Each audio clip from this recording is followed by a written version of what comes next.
Friends welcome to my channel Deepti kitchen. आपण मैंने केमती अच्छा जय जगन्नाथ ना नहीं मुझे रेसिपीटी आज स्टार्ट कर पूरा आमर गाँ स्टाइल रे बनैबी मदरंगा सागर राई आ खाइबा को बहुत ही बढ़िया लगे। जो मैंने जानी तो भल कथा, जो मैंने जानी ना निश्चिंत। तो ये देखंतु ये हूँ मदरंगा शाग। मदरंगा शाग देखा ये परी जो मैंने जानी मत कमेंट रे निश्चिंत जनातु। या सहित आम आलू नवा। तो जोड़िया आलू को मु चोपा छड़े भल भाव में धोईक सरू सरू करी काटी नहीं। तो शाग गुड़ी को भी मुझे भल भाव में 3-4 थर पानी रे धोईक मकचिकी धोई ने कहीं बाली भी रही पारे। तो चलतु गोटे कड़े बसैबा। कड़े रे 2 चम्मच तेल नेबा। ये सोरिष तेल रे व्यवहार करबा, आम रिफाइन यूज करियानी। सोरिष तेल रे टेस्ट भल आसे। गोटे सुखला लंका, अल्प किसी पंचु फुटण आउ जो काटिकी रखिथिबा आलू ताको पकेइकरी टिके समय पे गोळेई नबा। संगे देइदिबा अल्प किसी हल्दी गुंड, स्वाद अनुसार लंका गुंड और स्वाद अनुसार लुण। एसबू को देकरी आमे आलूटी को भल भाव में भाजी नबा।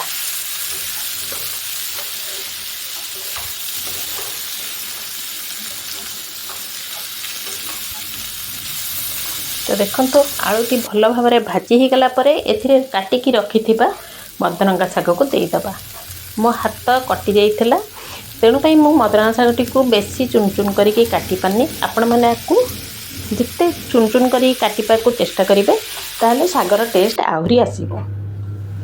तापर मु ता घोड़े देइथिली। सांगरे मु टमाट पकई देइथिली। एठी आपण कहया को भूल जाई जे गोटे बड़ टमाट को मु काटिके पकई देइथिली आउ ताको घोड़े देइथिली। टमाटो टिके सॉफ्ट ही आसला सब एथरे आमे सोरिष मसला देइदबा। सोरिष रे मु एठी नेइची 5-6 रसुण कुला, गोटे चम्मच सोरिष, अध चम्मच जीरा आउ एथरे मु गोटे मीडियम साइज रो पियाज को बाटिची। एथरे टिके मसला अधिका देबे काहेकि ना शाग जेहेतु टिके मसला अधिका ले लटपट होइकी रहइबो। तो घोड़े देइथिली शाग को गोला गोली कला परे देखंतु रेसिपीटी एबे पूरा पूरी रेडी हो जाइए। आपन देखिए मत कहतु आपन को ये कौ भाया देखा मत तो पूरा छतु किंबा चूना माछ बेसर आमर जो हुए से भाई ही देखा।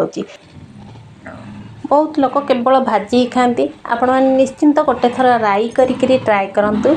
मदरंगा सागर राई बहुत ही बढ़िया लगे। आउ ये देहपाई बहुत स्वास्थ्यकर हेल्दी जिनसटी। आपण मैंने निश्चिंत को ट्राए करंतु। आउ हाँ, जदि भिडियोटी आपको टिके भी भल लगुच तो भिडियोटी को गोटे लाइक कर दिंतु। आउ मो भिडियो आपको केमिति लगिला मत कमेंट निश्चिंत जनातु। को माने मदरंगा शाग विषय जानी भी से विषय भी मत जनातु।